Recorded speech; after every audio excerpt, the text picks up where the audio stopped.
Boa noite, meus irmãos, encarnados, desencarnados. Satisfação mais uma vez estar aqui conversando um pouquinho com vocês. Eu trouxe um tema bem instigante hoje. Não sei porquê, mas de repente, ouvindo alguma coisa lá, me veio a percepção que eu havia ter que ter trazido esse tema hoje para conversar um pouquinho, ou para passar um pouquinho, né? Na verdade, a gente tem muito material e acaba não dando muito tempo para se passar tudo. Mas a gente vai fazer um apanhado bastante grande, né? Sobre esse tema que está aqui no quadro. Morte, a outra face da vida. Coisa meio louca isso, né? Alguém é a primeira vez que vem na casa? Que bom que todo mundo já vem mais de uma vez. Então, como a gente está numa casa espírita, né? A gente sabe que a nossa vida não termina aqui, né?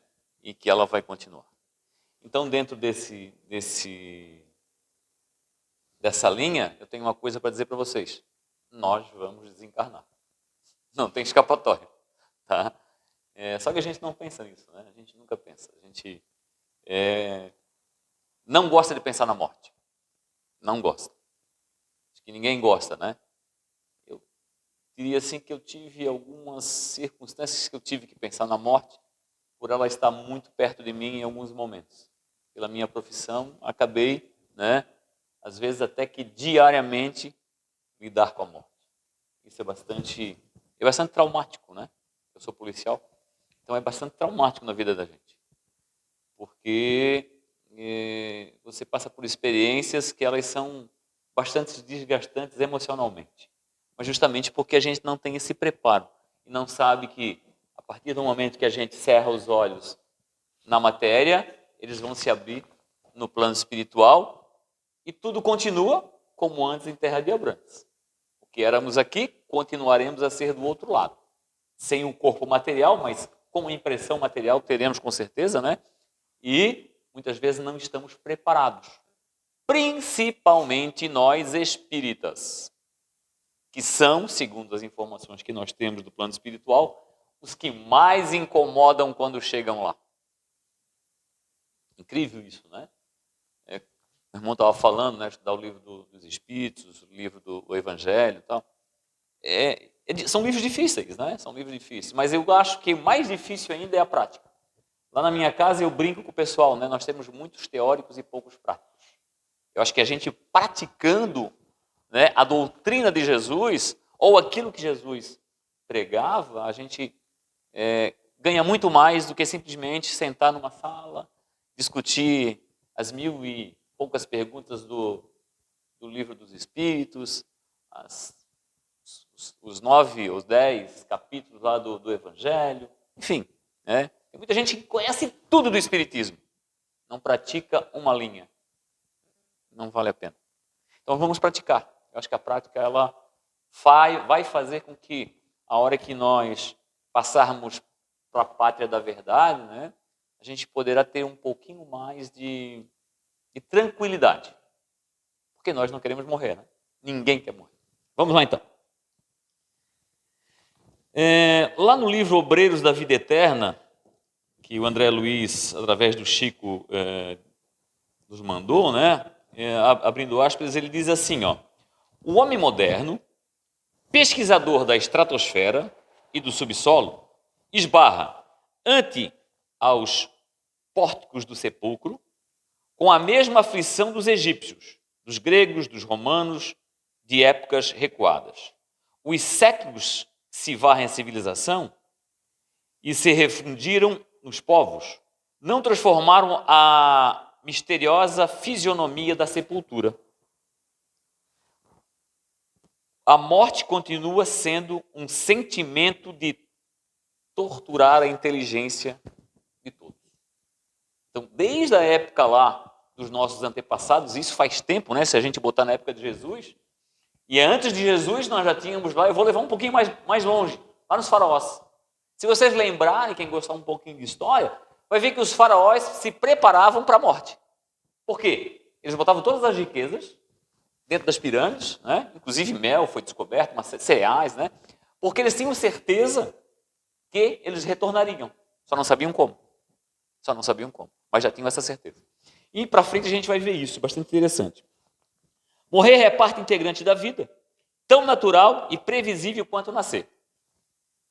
Mas enquanto o nascimento é um movimento de comemoração, a morte para a maioria da humanidade é algo que se teme e tudo se faz para que não aconteça.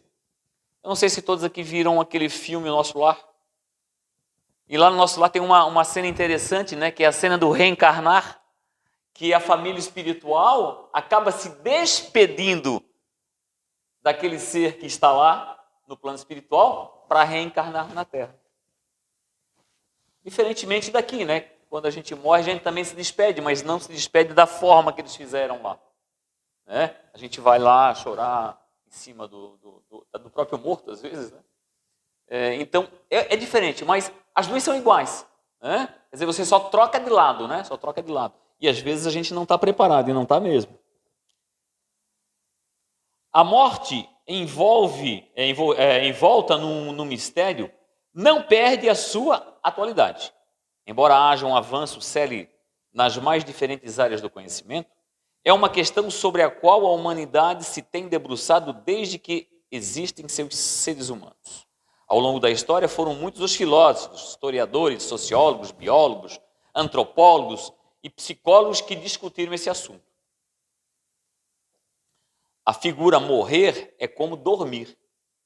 Ocorre com muita frequência no pensamento e na linguagem cotidiana, bem como na literatura de muitas culturas e de muitas épocas. Era aparentemente muito comum mesmo no tempo dos antigos gregos. Nosso amigo Sócrates, ele dizia o seguinte: ninguém sabe o que é a morte, nem se ela será o maior dos benefícios para o homem. Apesar disso, temo-la como se fora o pior de todos os males. Será que a morte é o pior de todos os males? Para quem não conhece, muito provavelmente, né? Muito provavelmente. E ainda completa dizendo: quando a morte se aproxima do homem, nós estamos vivendo uma época dessa, né? A gente está muito perto, né?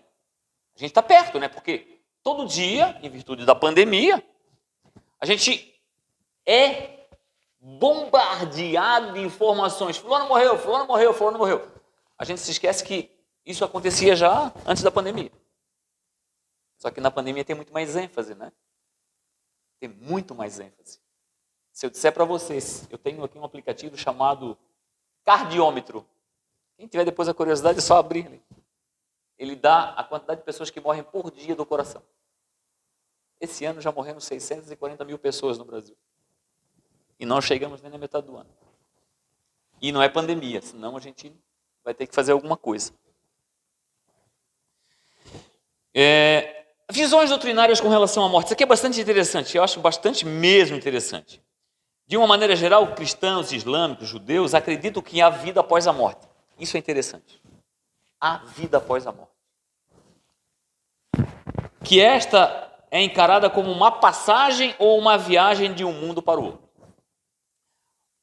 Para a doutrina minimalista, definida pelos materialistas, né, a morte é considerada o fim de tudo. Imagina só se a gente viesse aqui, passasse, morresse e nada mais acontecesse. Que coisa tola. Bem tolo, né? Eu vim aqui, passei 10, 5, 10, 200, 100 anos, sei lá.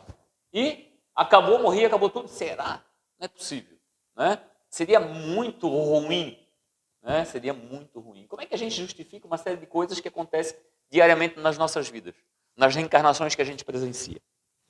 O budismo prega que o renascimento ou a reencarnação, em que após a morte o espírito volta em outros corpos. Só que o budismo diz que a gente pode voltar tanto como homem, como em bicho. E o espiritismo vai dizer que não, né? A gente já passou por várias fases, né? Mineral, vegetal e hominal. Já passamos por várias fases. Para o islamismo, os muçulmanos, né? Alá criou o mundo e trará à vida todos os mortos no último dia.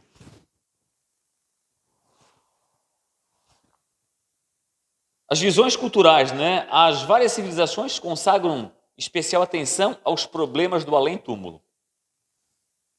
Revendo a evolução da nossa compreensão da morte, Chico, né, através do seu mentor lá, do Emmanuel, ou do Emmanuel, ele falou isso, né, que há essa preocupação. Já os hindus acreditam que havia um juiz dos mortos e que, de acordo com as suas resoluções, assim, os desencarnados subiriam para o paraíso ou não. Ó, fez coisa ruim para o paraíso, né? Fez coisa boa. Aliás, coisa boa para o paraíso, coisa ruim para o outro lado. E aí, quem foi para o paraíso e foi, quem não foi vai ficar lá para sempre? Não vai ter mais nenhuma chance? Que Deus bondoso seria esse? Já os egípcios, né, lá no seu livro dos mortos, ensinavam que que estavam ensinando esse sofrimento rigoroso, né, através do julgamento de Anubis. Vocês vão lembrar de Anubis. Anubis é aquele que tinha uma cabeça de chacal, né?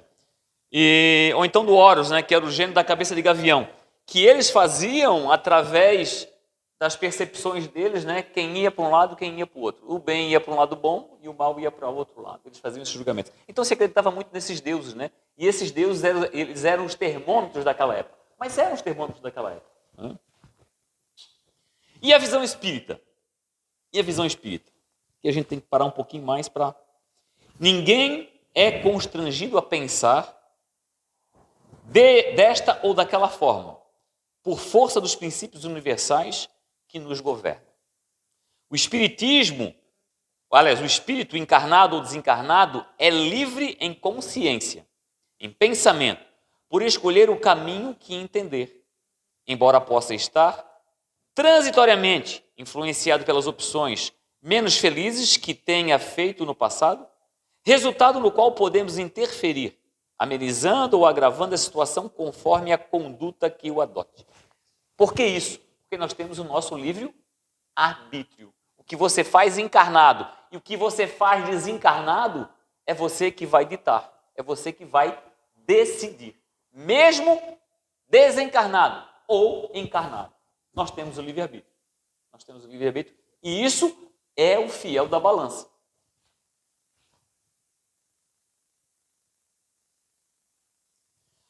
Ao desencarnar, cada um retorna à companhia do... Olha que isso aqui é bastante interessante, porque a gente tem que marcar bem, tá? Ao desencarnar, cada um retorna à companhia do grupo espiritual com quem tem afinidade. Eu sempre falo nas sintonias de rádio. Se eu ligar a AM, vou sintonizar Guarujá e algumas rádios antigas, né? Na minha época. Se eu sintonizar FM, eu vou sintonizar Atlântida, né? E outras por aí, aqui na região regional. Né? E se eu sintonizar, se eu vibrar, vamos falar da vibração, no bem, vou sintonizar espíritos do bem. Se eu sintonizar em vibrações baixas, vou sintonizar irmãozinhos de vibrações baixas. Então, na hora de eu desencarnar, conforme foi a minha conduta no plano espiritual, aliás, no plano material, eu vou estar consequentemente ligado nessas vibrações. E o que é que eu faço? Tenho que mudar. Tenho que mudar.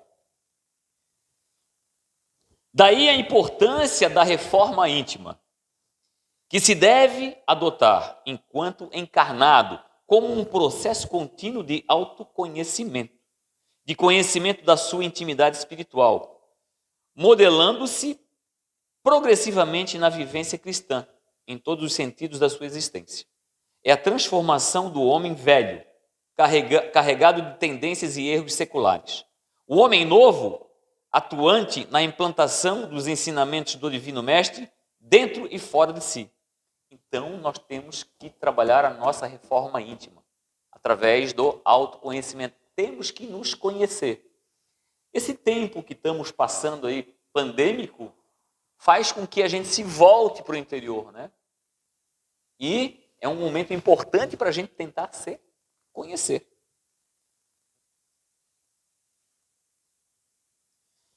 Esta transformação deve ocorrer primeiro dentro de nós mesmos, que depois se refletirá, interessante, em todos os campos da nossa existência. No nosso relacionamento com familiares, colegas de trabalho, amigos e inimigos, e ainda nos meios em que colaboramos desinteressadamente com serviços ao próximo. Desinteressadamente é bom, né? Desinteressadamente. Porque eu tenho visto muita gente postar no Face, no Instagram, em todas as redes sociais, a cesta básica que doam. A água que doam, a roupa que doam. Isso não é caridade. Não fotografem, não filmem, né? Tudo que uma mão dá, a outra não pode saber. Tem uma passagemzinha disso, né? Uma passagem no Evangelho. Porque eu estou fazendo propaganda, né? Eu estou fazendo propaganda. Às vezes a gente tem que prestar conta. Uma entidade vai doar 1000 cestas básicas que eu peguei de um fornecedor. Eu posso pegar a fotografia e mandar para aquele grupo, para aquele fornecedor. Eu não vejo muito problema disso, né? Não vejo muito problema. Até porque as casas fazem isso, né? A gente manda os ofícios agradecendo. Agora, quando a gente se expõe na rede social, a gente está entregando uma cesta ou entregando alguma coisa para algum necessitado, a gente está humilhando ele, né? A gente acaba... Isso acontece muito nas sinaleiras, né? A gente, quando dá uma esmola, a gente acaba fazendo... A gente nem pergunta o nome da pessoa que está lá naquele momento. Então, a gente tem que ter um pouquinho de cuidado com isso. Todo espírito é livre no pensamento, melhorando o campo de vivência em que esteja, ou complicando o campo de experiências a que se vincule. Segundo descrito no livro do Nosso Lar, de André Luiz, diz o seguinte, abre aspas, nas colônias cidades ou colônias parques que gravitam em torno do plano físico para domicílio transitório das inteligências desencarnadas, é natural que a luta do bem para extinguir o mal ou o desequilíbrio da mente continue com as características que lhes conhecemos na crosta terrestre. Quando a gente desencarna, a gente vai manter essas características. Quando a gente desencarna, nem todos, né, conseguem ter essa visão clara que desencarnaram. Nem todos conseguem se desprender do mundo material que eles tinham. Nem todos conseguem perceber o outro lado. Então a gente passa, a gente vai falar um pouquinho mais na frente aqui, quem viu lá no Nosso Lar vai ver que o André Luiz ficou 8 anos, né, no chamado umbral. Nada mais seria do que uma casa de passagem, justamente para ele expurgar as coisas que ele tinha que expurgar para poder galgar uma nova chance, uma nova recuperação. Mas todos nós somos amparados, tá? Nesses momentos. Todos nós somos amparados. Só que às vezes a gente não enxerga, né? E às vezes a gente não pede, né? Nem perdão, né? Nem chama Jesus. Jesus, me ajuda, pelo amor de Deus. Eu digo isso que eu faço trabalho mediúnico, né? E vários irmãos que estão lá sofrendo, que a gente busca para tentar fazer o resgate, quando eles se dão conta, né? Que tem espíritos bons que podem socorrê-los, eles pedem perdão e imediatamente são recolhidos, né, para essas colônias para então começarem os seus tratamentos espirituais. Vamos lá. Se analisarmos a questão 234 do Livro dos Espíritos, que trata de mundos transitórios, em que Kardec pergunta aos espíritos o seguinte: existem, como foi dito, mundos que servem de estações ou de lugares de repouso aos espíritos errantes? E a resposta: sim. Há mundos particularmente destinados aos seres errantes, mundos que eles podem habitar temporariamente, espécie de acampamentos, de lugares em que possam repousar da erradicidade, muito longos, que são sempre um pouco penosas. São posições intermediárias entre outros mundos, graduados de acordo com a natureza dos espíritos que pode atingi-los e que gozam de maior ou de menor bem-estar. Quando a gente desencarna, a gente tem que passar, né? Quem não tem o conhecimento ainda para galgar esses mundos mais fáceis, né? Ou lugares mais fáceis, como o Nosso Lar e outras colônias que nós temos aqui na crosta terrestre, os espíritos eles passam um bom trabalho. Se tem vidente na sala, né? Já deve ter visto muita coisa lá no outro lado. Os espíritos superiores responderam a Allan Kardec que a alma nada leva deste mundo, a não ser a lembrança e o desejo de ir para um mundo melhor. Lembrança cheia de doçura ou de amargor, conforme o uso que ela fez da vida. Quanto mais pura for, melhor compreenderá a futilidade do que deixou na terra. Por isso que a gente tem que se preparar. Justamente por isso, né? Justamente por isso. Porque se a gente for muito preso aos nossos bens materiais, ao mundo material, nós vamos custar para largar o osso. Vamos mesmo. Tá? Compreendemos assim que o espírito sofre as consequências de todas as imperfeições que não conseguiu corrigir na vida terrena. Será no além aquilo que tiver sido enquanto encarnado. Será no além aquilo, né, que foi enquanto esteve encarnado. Se eu fui bom, serei bom. Se eu fui mal, serei mal. E aí há que haverá prantos e ranger de dentes, né? A cada um segundo as suas obras, lá no céu como na terra. Tal é a lei da justiça divina, já dizia Allan Kardec. Como nos diz Divaldo Franco também, o que temos, nós deixamos. E o que somos, nós levamos. Bastante interessante essa frase. O medo da morte representa, acima de tudo, o desejo do encarnado de continuar vivo na carne, em consequência do seu instinto de conservação da vida, que constitui uma força preventiva contra aquilo que possa ameaçá-lo. E é tanto mais arraigado ao ser, quanto maior for o seu apego na matéria.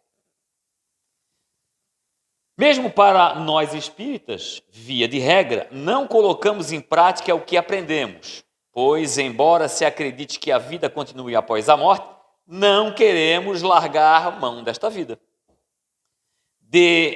Entre tantos e variados motivos pelos quais as pessoas temem a morte, podemos destacar alguns. Medo de não mais viver. Nós espíritas não podemos ter esse medo, porque a gente sabe que nós vamos continuar vivendo, não no corpo físico. Medo do desconhecido. Esse medo eu acho que a gente pode ter. Mas se a gente é no lado de lá o que somos aqui, também não precisamos ter o medo. Então, se prepare agora para a hora que a gente passar para o lado de lá. E tem uma coisa, né? E temos que nos preparar todo dia, porque a gente não sabe quando é que vai.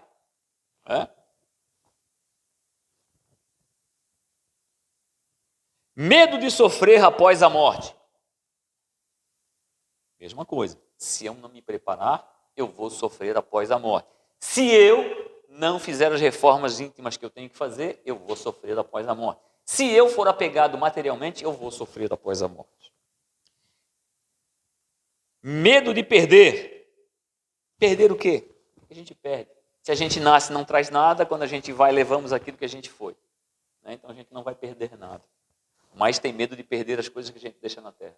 De vez em quando eu ouço um amigo, né? Eu vou deixar tudo isso aqui. Cara, eu estou construindo para deixar. Você já construiu, né? Construiu para deixar. O esforço e a abnegação dos mentores espirituais na desencarnação de determinadas criaturas é realmente digno de menção.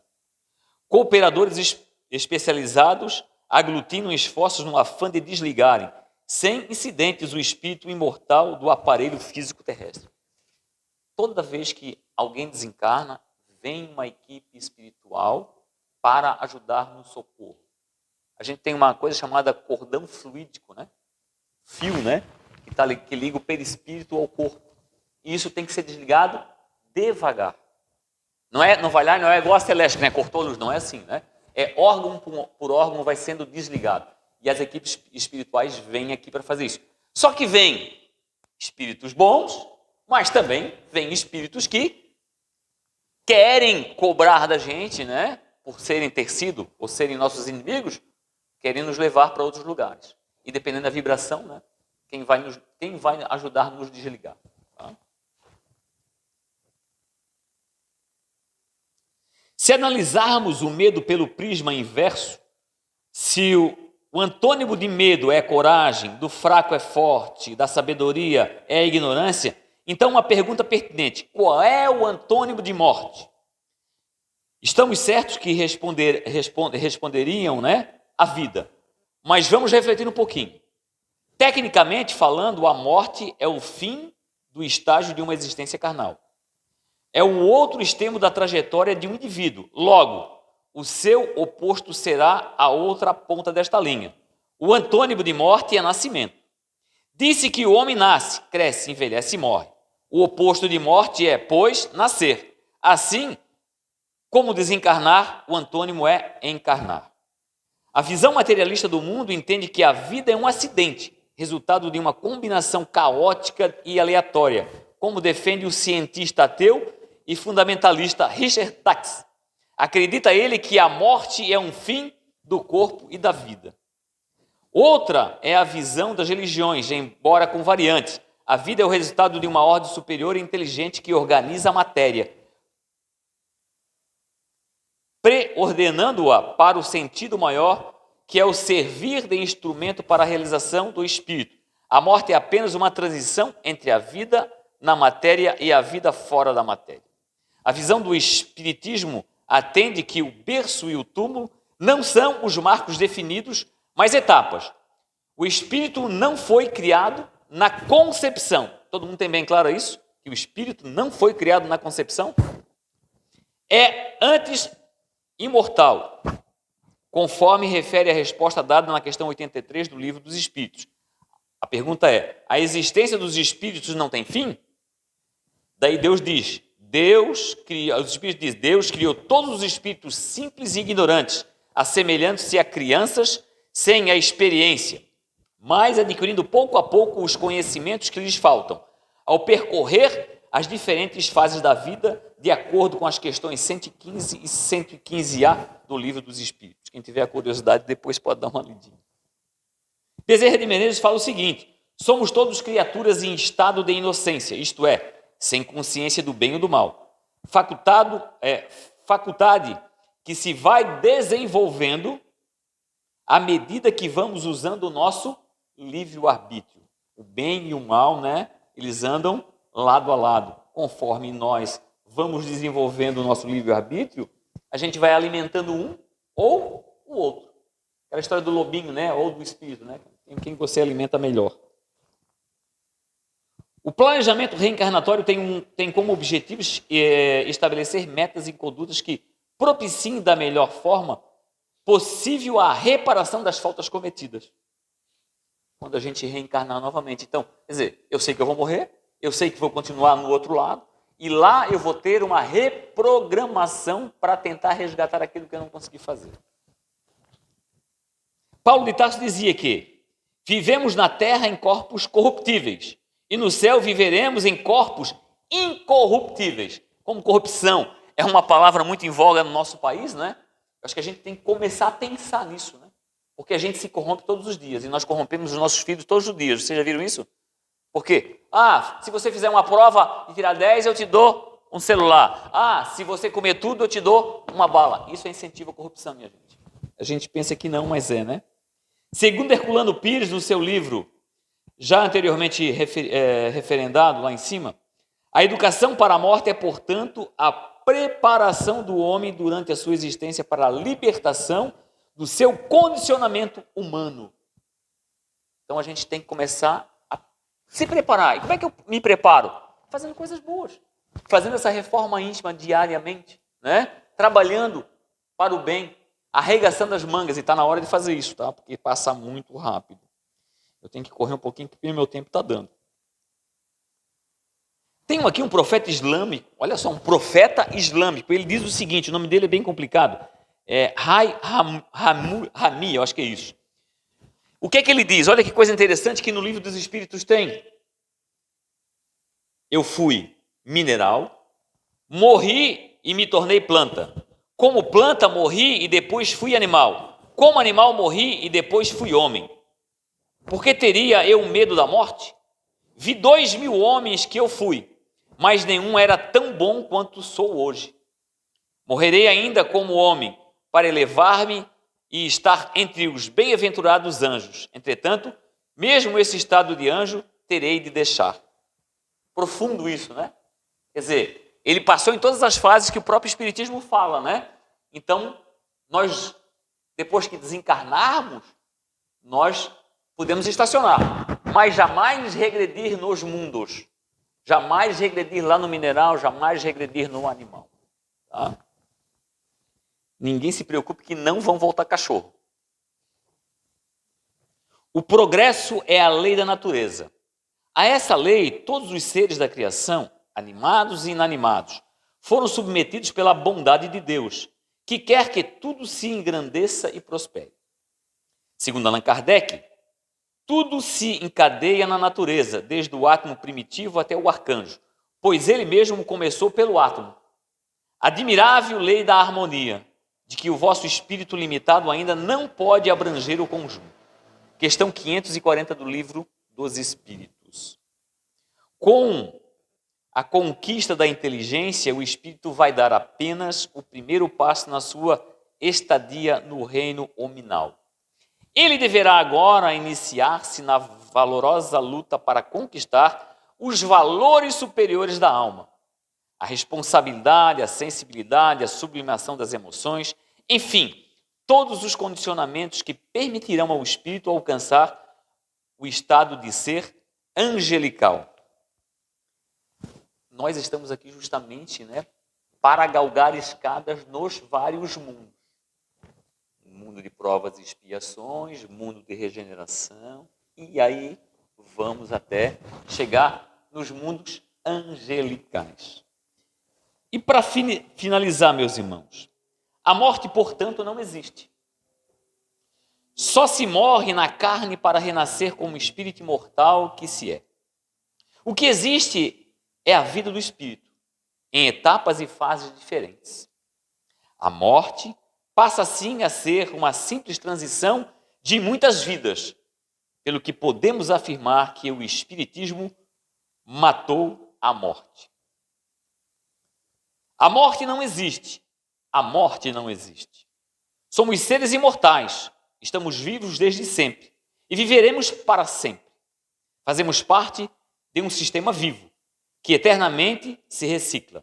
Somos seres reencarnantes, a parte humana de Deus, que habita a eternidade. A consciência não morre. É a percepção de que a morte é a outra fase da vida. Somos almas e não corpos. Ricardo Louro foi quem fez essa frase, essa poesia, essa instrução que nos acalenta, todos os dias, porque a morte é a outra face da nossa vida. Porque nós iremos desencarnar e continuaremos vivos. Que a gente possa se preparar diariamente para isso. Que a gente possa ter essa consciência diária. Que a gente consiga fazer diariamente esse exercício. Não precisamos ficar pensando na morte diariamente, mas que a gente faça esse exercício que é lá no íntimo, para que eu possa, ao desencarnar, estar preparado e ter o meu autoconhecimento, para que eu possa ser resgatado da melhor forma possível e o mais rápido possível, para continuar a minha jornada, de reencarnações e reencarnações, até que eu possa chegar no mundo angelical, que eu possa estar sempre ajudando ainda os meus irmãos que ficam para trás. Que Jesus possa nos guardar hoje e sempre, que assim seja.